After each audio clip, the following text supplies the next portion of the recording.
Assalomu alaykum, to'g'ridagi barliq roman anglag'uvchi do'stlar. Biz Misr yozuvchisi Ehson Abduquddus yozgan "Jigit degan shundoq bo'lsa" degan romanni o'qishni davomlashtiryapmiz. Oldingi qismda Abdulhamdi bilan Mujidning turmadagi hayotlarini o'qib o'tdik. Endi davomini o'qiymiz.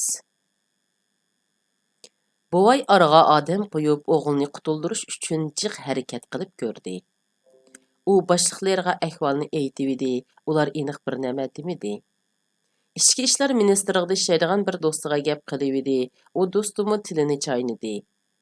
Az to'la tuqqanchiligi bor parlament a'zosi yiroq bir tuqqanining qishiga beribdi. Umu og'zining uchidila ha deb qo'ydi. Xizmatdoshlari uning uchun bosh qotirib har xil amal tepib yo'l ko'rsatdi.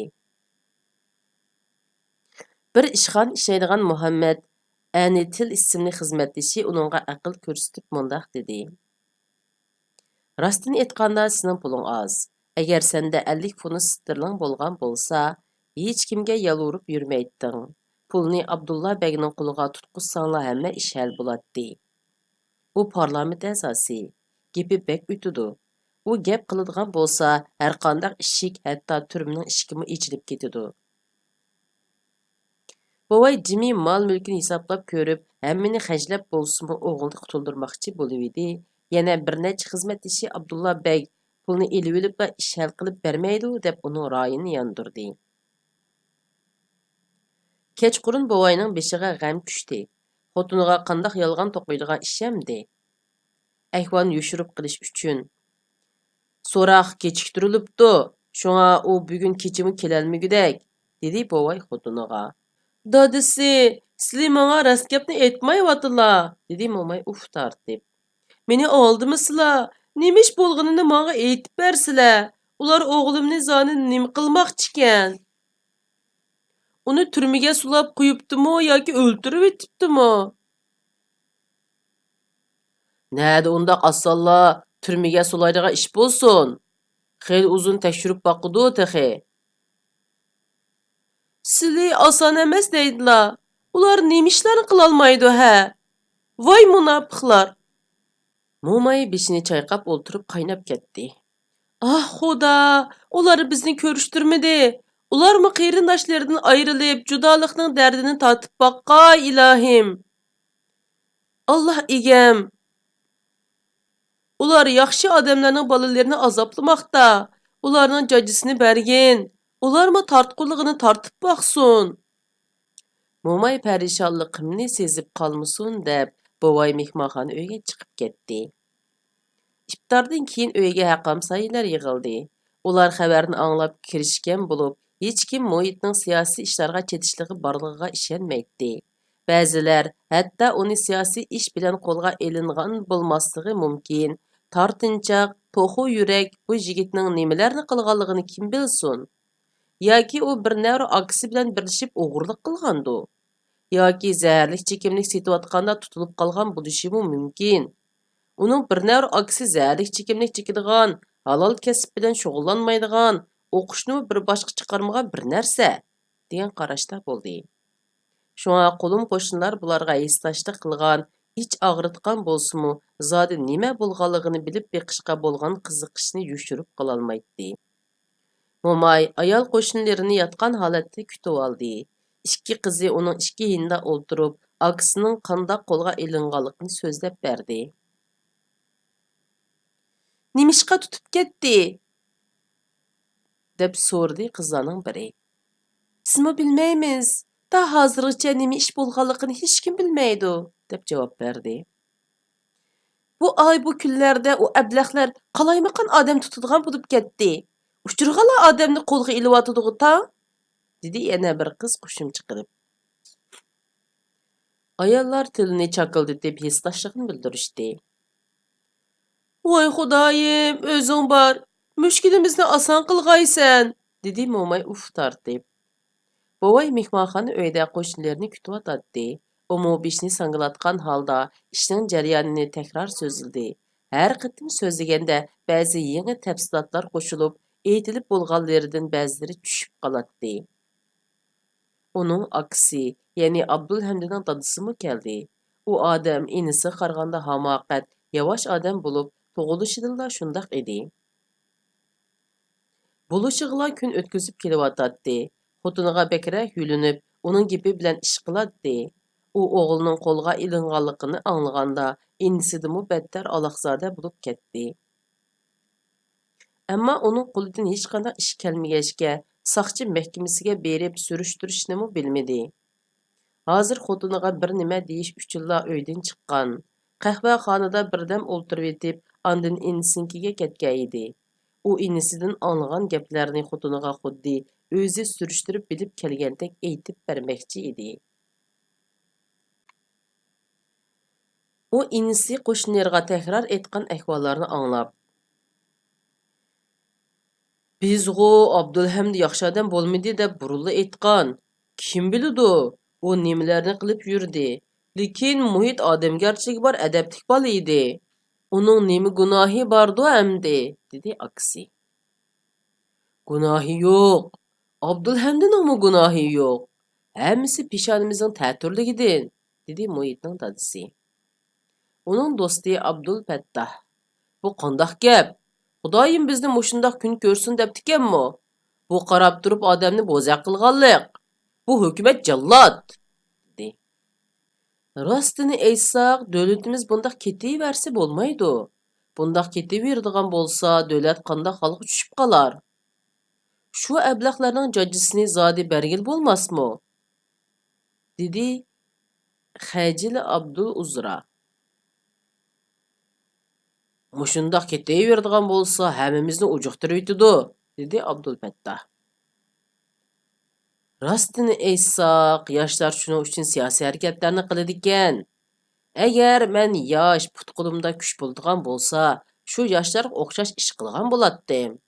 Ulardan oshibroq qilatdim texi, dedi Abbos Murtaza. Bovay qo'shnilari va og'inlarining bu gaplarini un chiqmay o'ltirib anglab hayron bo'ldi. Chunki bu gaplar uning uyida tunji qitim bo'layotdi. Shundoqla buni og'inlarining og'zidan tunji qitim anglayotdi. Rostini aytganda bu uning ko'nglida uzundan buyon bor, lekin og'zidan chiqarmagan gaplar edi. Bovayla og'inlari bilan billa ozoda so'zlashib ichlikini to'kish, ular bilan tang hukumatni, podshohni va Angliya alvoslarni tillash istagi paydo bo'ldi. Ammo u o'zini imkon bor tutib olishga tirishdi. Chunki o'g'lining tashvishi unda qilishga yo'l qo'ymaydi. U hukumatning ustidan gap qilmagan tuzuk. Mayli og'inlar bilan bo'lgan parangda, mayli ko'nglimda unda qilmay. Xudoyim ko'ngliga insof berib, hukumat o'g'limga rahim qilib qolsa ajab emas, deb o'yladi. Qo'shnilari chiqib ketdi. Aksimi ketmoqchi bo'ldi. U inisining qo'lini tutib turib, "Seningcha bu ish qandoq bo'lib ketar?" dedi qulqiga pichirlab. "Aka, rost gapni aytsam, menmi bilmadim. Hamma ishni Xudo qo'ydi", dedi Zohir.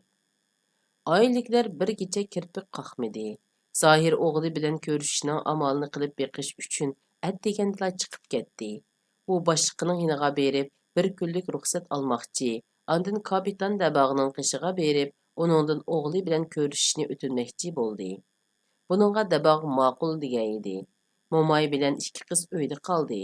Ularning har bir harakati nadomatlik noliga o'xshab ketadi. Soat 11da eshik qo'ng'irog'i jiringladi. Samiya eshikni ochdi. Ixtiyorsiz yuragini tutgan holda kayniga dojidi. "Nima ishingiz bor?" Alaqsada bo'lgan ham ochiqlangan holda so'radi u. Samiya ichki chekkan odamga go'yo u kiribla o'zini bo'g'ib qo'ydigandek vahim bilan qaradi. Kelgan odam soqchi edi. "Men Abdulhamdining yenidan keldim", dedi u past ovozda xijillik bilan kulib qo'yib. Samiya yanala ko'zini paqartqincha so'radi. "Abdulhamdi? Qaysi Abdulhamdi?"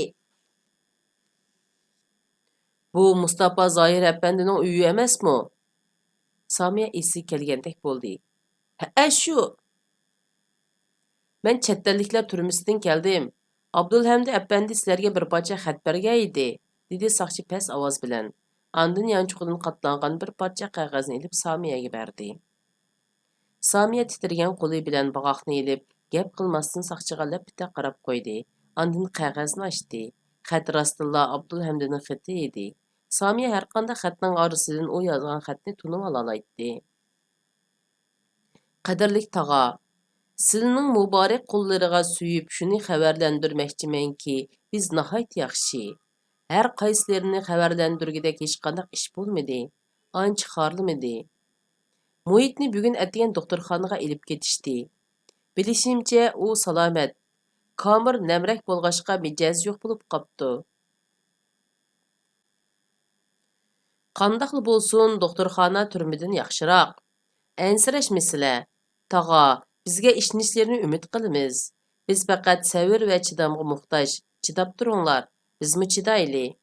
Ata-onamga yetkazib qo'ysalar, ularmi xotirjam bo'lsin. Xat aparg'uchi orqali ahvollarni bizga yetkazysizlar. Bizmi xotirjam bo'layli. Hammanglarga salom.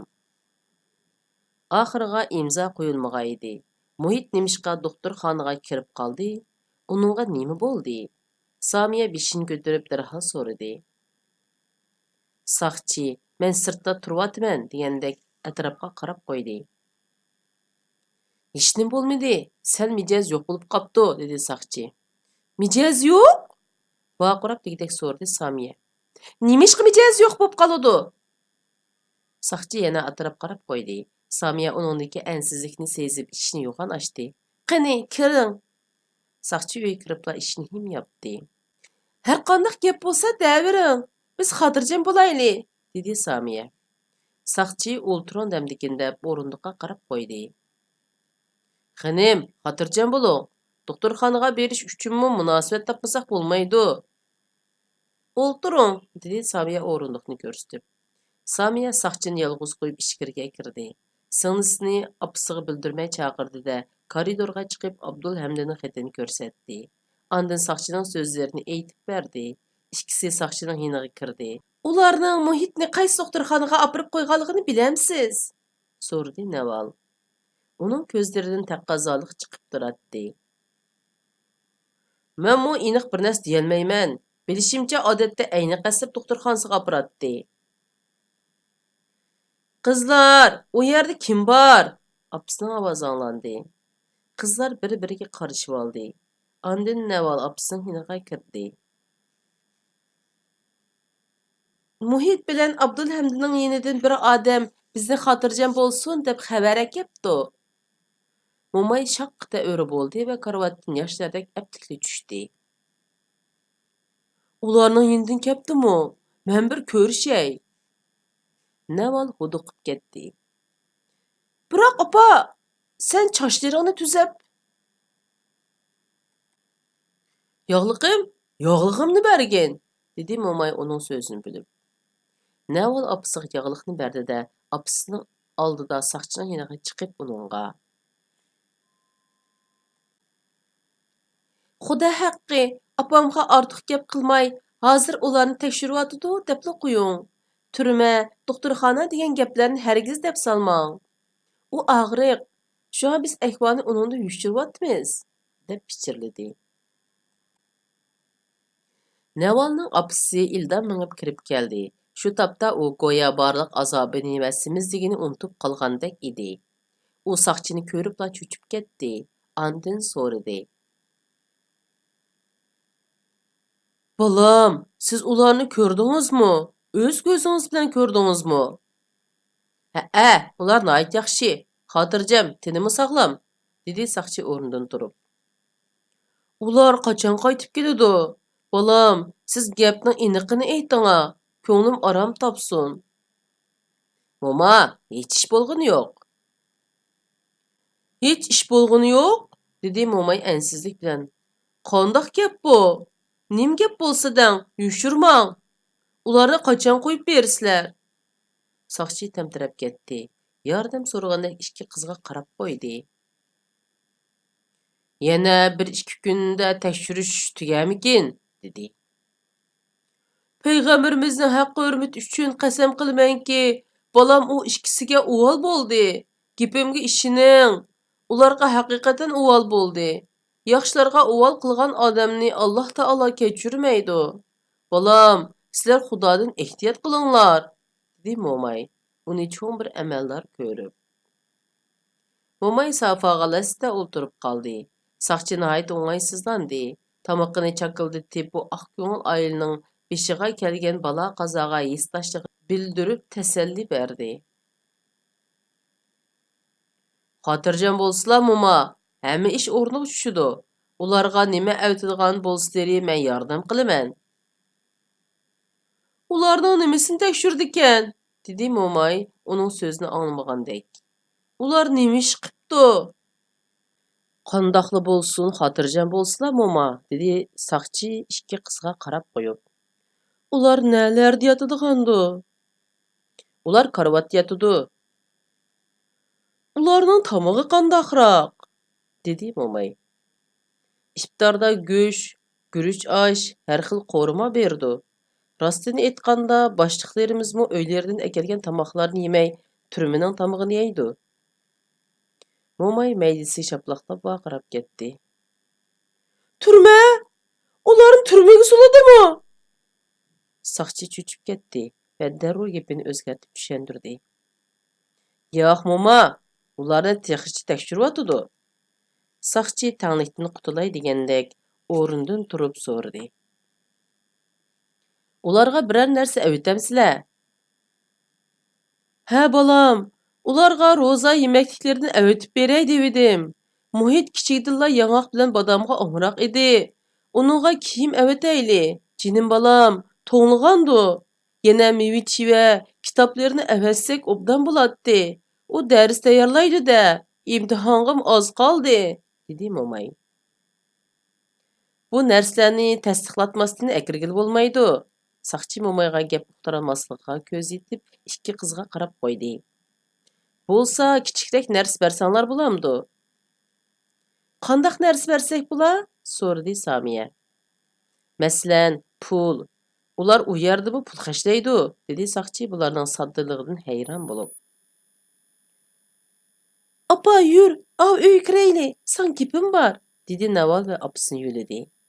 Momay boshqadan azoblanib ketayotgandek injiqlab o'rnidan turdi-da, qizi bilan hujrasiga qaytib kiribla holdan ketib yetib oldi. U saqchining gapini tushungan edi. Avu tartmin och. Uningdagi yog'li qo'ralgan pulni ilib, bu yaxshi niyatli baliq bergin. Muhitga opirib bersin. Uningga rostilla pul lozim bo'lib qolgandu. Naval tartmini ichib, yog'liqdagi pulni oldi-da, chiqib saqchiga berdi. Uningga yana boshqa narsa lozim bo'lsa, keling. Dadamningmi keldigan vaqti bo'lib qoldi, dedi.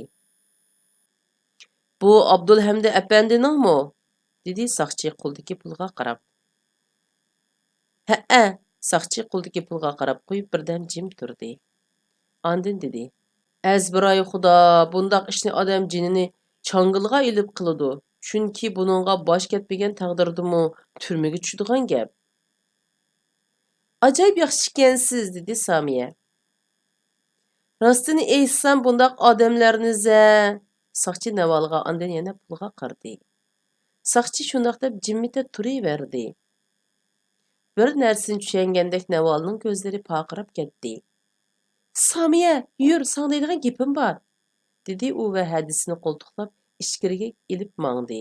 Ketib yetib orqasiga burilib saqchiga. Ranjimay sen saqlab turing, dedi. Uydan chiqibla Naval hadisiga pichirladi. Sen 25 jiris chiqar. Mendimi 25 jiris bor. Ularni qo'shib saqchiga tapan haqqi berayli. U olmaslik mumkin. Xafa bo'lamdikin texi. Undaq bo'lmaslik mumkin. Hamma odam shunday qiladi. U bizga yana yordamlashdi emasmi? Samiya toza ishonmay beshini chayqadi. U portmolidan pullarni oldi.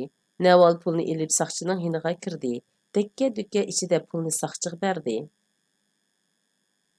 Saqchi pulga qarmadi, ammo pul sanagandek tengi pullarni tutib beqib so'radi. Buni kimga beraman? Bu sizning.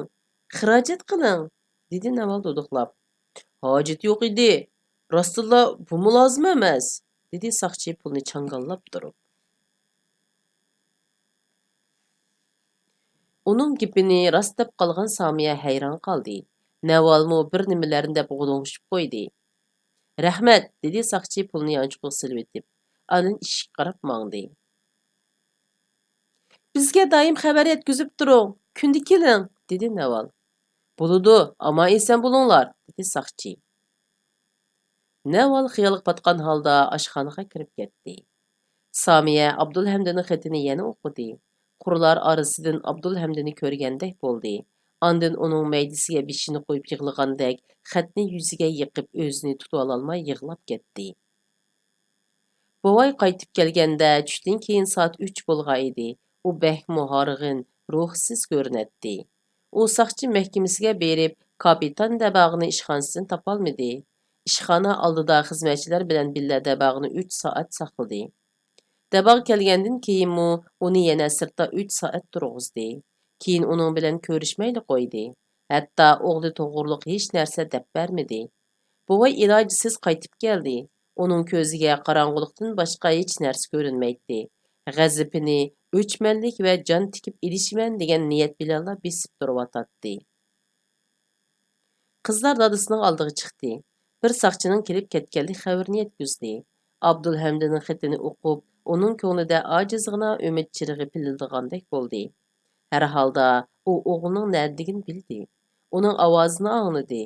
Abdulhamdning ovozini angladi.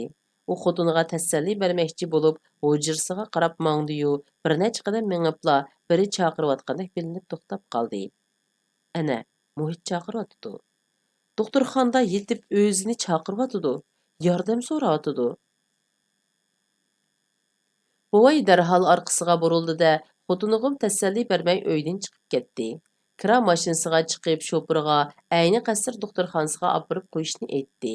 Yo'l bo'yi shopirni tezroq haydasiniz, ranjimay, tezroq haydasiniz ustam, deb oldiratdi. Afsus, u o'g'lini ko'rolmadi. Buvay doktorxona oldida 1 soat aylanib yurib, ishikida miltiqliq 2 saqchi qarovullikda turgan uyni ko'rdi. Oxir o'g'lining shu uyda ekanligini bildi. Ming tasda bunimi bir yosh doktor aytib berdi. O'g'lingizning salomatligidan andish qilmang, u bek ojiz ekan, degan gapni uqdi. Tartgan jafosining natijasi shula bo'ldi.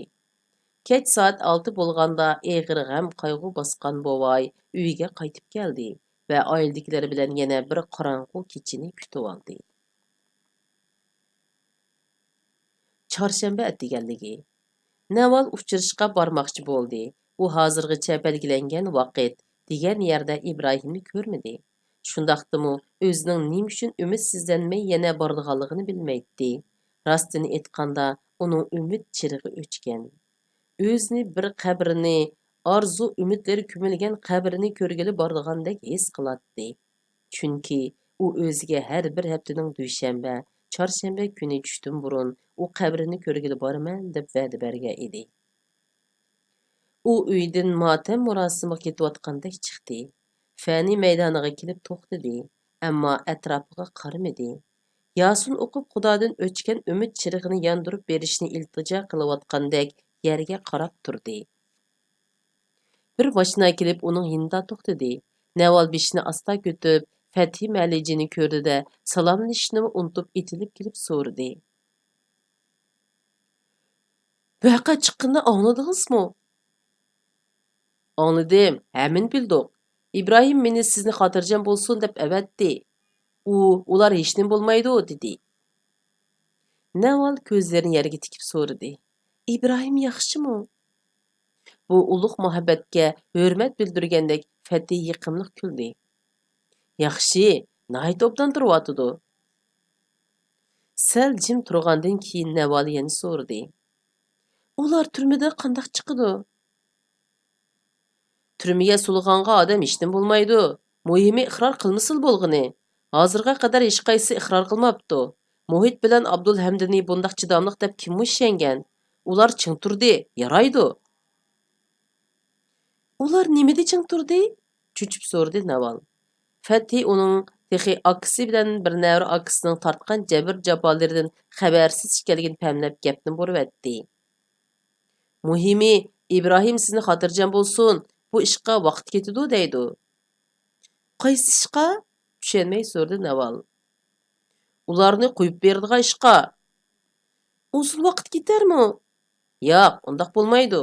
Muhimi ular iqror qilmasa yaxshi. Sizlarning o'y-xiyollaringlar ularning iqror qilmasligidan ishkanda, ta'na qildi Naval. Agar iqror qilgan bo'lsa, ularni sotqa burdi, hukm chiqirdi, oz deganda 3 yillik kesidi. Agar iqror qilmasa, turmada 1-2 oy tutib turib qo'yib etidi. Naval xijil bo'lib beshini sangilatdi. Men mangay, dedi Fethi. Ruhliq yuring, ammo ehtiyot qiling. Deganlarimni hech kimga tinmang. Men İbrahim bilan ko'rishsam bo'lmamdi? O'zini tutolmay so'radi Naval. U kelib siz bilan ko'rishsa ishning cho'ngi chiqidi, dedi Fethi aqko'nglik bilan kulimsirab. Uni ahvolini tushunsiz. Keyin uni cho'qim ko'rsiz. Naval beshini sangilatdi. Yüzü o't ilib mangziga qizillik yugurdi. O tunji qitim muhabbatning shirin lazzatini his qildi.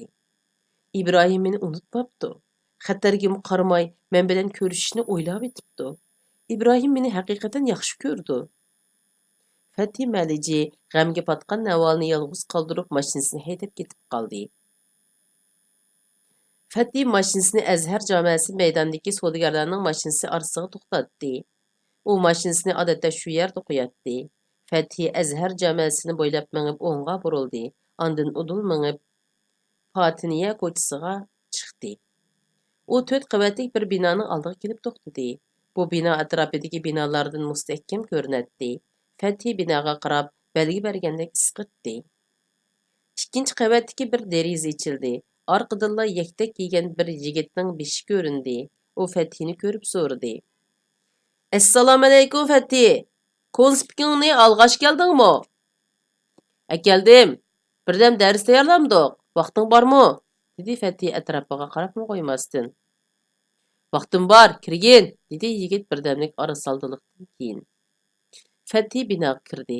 Eshik tüyde bir ayol o'ltiradi. Fethi ayolga salom berib ikkinchi qavatga chiqdi. Eshik ochilib yiliqi yigit chiqdi. U yigit do'g'loqqina kelgan, bo'yi bilan beshi sandalga o'xshatdi. Ular bir-biriga qarab qo'ymasdan ustiga mangdi. Fethi ularning keynidan mangdi. Ular 4-chi qavatga chiqdi. Yigit yaktagining yanchug'idan ochqichni elib bir eshikni ochdi. Ular yanla gap qilishmasdan ichkariga kirdi. Uy gunga, pencerelari etib o'tilgan edi. Yog'ochlarning orashlaridan ozroqla yo'riq tushib turadi. Ular ichkaridagi uyga mangdi. Yigit eshikni ochib Fethini kirgizib etdi. Uyning bir bulungidan bir odamning ovozi anglandi. Ammo bu ovoz xuddi yerib ketgan odamning cho'nqur tatqindek anglandi. Uni ko'rdingmi? İbrahim, aldırmag'in, dedi Fethi kulib. Avval sana assalomu alaykum derman. İbrahim safada o'zini sel rusuldi. U azroq o'ruqlagan, chiroyi tatrang'u edi, ammo ko'zlari chaqnab turadi. Burutini quyvatgachga sal qiyri ko'rinadi. Va alaykum assalom. U sanga nim dedi? İbrahim o'zini tutolmadi. U akasini andish qilib yetibdi, dedi Fethi İbrahimning yonida o'ltirib. Tasalli berib uni xotirjam qilib qo'ydim. Albatta, u seni ko'rsam deydi. İbrahim xeyli gap qilmadi. Fethi bundaq ishlarga ko'nib qolg'achqa, uningga kulimsirab qarab o'tirdi. Berib o'zim ma'lum qilaymikin deyman. Muhitni qutuldiradigan buningdan boshqa chora yo'q, dedi İbrahim beshini sangilatib. Sarang bo'lma, dedi Fethi temkin holda. Qaraganda rostila sarang bo'lib qoldigan o'xshayman, dedi İbrahim beshini ikki qo'li bilan changallab. Shunday qilib bu qitimni qurama o'qishimiz mush yergacha bo'ldi. Davomini kelar qitim o'qiymiz. Xayr xo'sh, Allohga omonat.